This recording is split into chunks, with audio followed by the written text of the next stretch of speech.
মুখের নকশা নমুনা তো 5 2 10। কেসটা কি? কান্দে কোদাল, হাতে শাবল, এই সময় কই যাও? মাটির নমুনা নিতে, পরীক্ষা করাবো। এত সার দেই, কাম তো হয় না। বুদ্ধি টাকার বইয়ের? আরে না, কৃষি অফিসারের।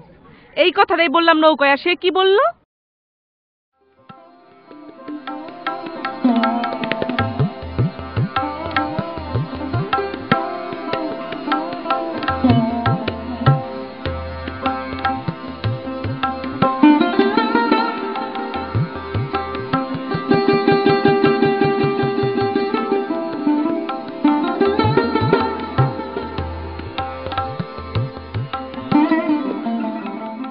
খালি উল্টা পাল্টা কথা, মনে হয় ধাক্কা দিয়ে পানিতে ফালাই দেই।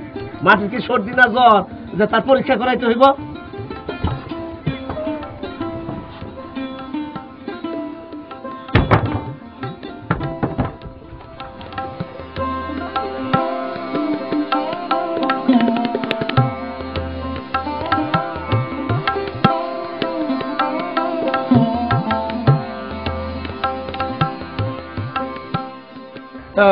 তারপর থেকে 2 জনের মুখের নকশা নমুনা। 5 2 10। নকশা নমুনার কথা বাদ দাও, মাটির নমুনা পরীক্ষার কথা কও। আজ না কাল, কথা কাজ দুইটাই হইব। থাকতে তোমায় না পাই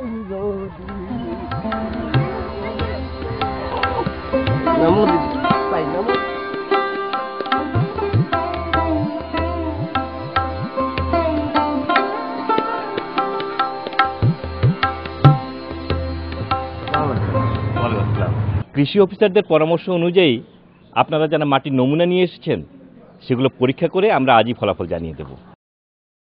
এইসবের দরকার কি?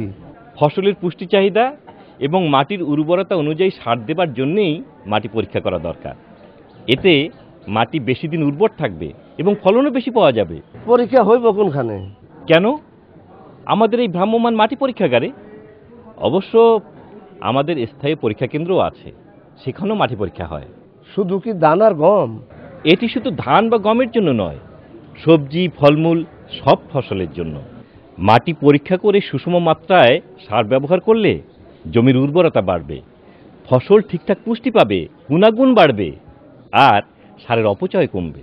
ফলন বাড়বে শতকরা 20 থেকে 30 ভাগ। মাটির স্বাস্থ্য এবং কৃষি পরিবেশও ভালো থাকবে। আর মাটি পরীক্ষার খরচ একটি নমুনা মাত্র 25 টাকা।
মাটি পরীক্ষা করে সার দিব, বেশি ফসল ঘরে তুলব।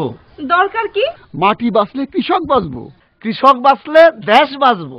মানুষটা এক পথে হাঁটলো, তাই একটু দেরিতে।